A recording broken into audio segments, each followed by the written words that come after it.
As expected, last week's Consumer Electronics Show in Las Vegas was all about tablets. Rival devices to Apple's iPad will be coming out throughout 2011, and with CES over, the shape of the market is looking a little clearer. Some of the biggest buzz at the show was for Honeycomb, version 3 of Google's Android operating system and the first developed for tablet PCs rather than smartphones. Motorola's Zoom, which will use the software, was unveiled at CES and is due to be launched in the next few months. Up till now, these tablets have basically been big smartphones.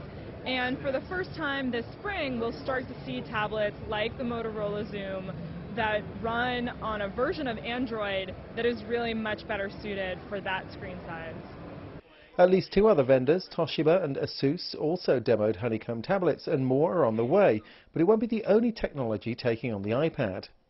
Research in Motion, which makes the BlackBerry smartphone, has its Playbook that runs on a proprietary platform, and Hewlett-Packard has promised a tablet based on the WebOS software it purchased from Palm. We see this becoming a three-horse race pretty quickly. We see iPad leading, and then Motorola and BlackBerry, Research in Motion tablet, duking it out for second and third place. HP, who is not showing at CES, is kind of a wild card here. The first iPad competitors are due to hit shelves in the next few months, by which time many expect Apple will have announced an update for its tablet.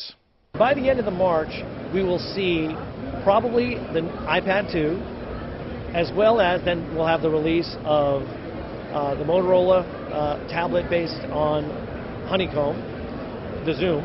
We will also see the release at that point of Playbook.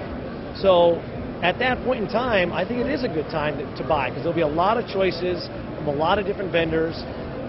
Later in the year, I think we're going to see lower prices, to be honest. So if you want to wait to let these guys battle it out and keep undercutting each other on price, maybe. Missing from much CES tablet talk is Microsoft.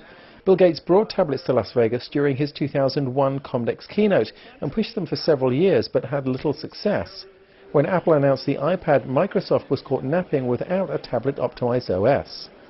Windows 7-based tablets were on show at CES, but that operating system isn't designed for tablet PCs.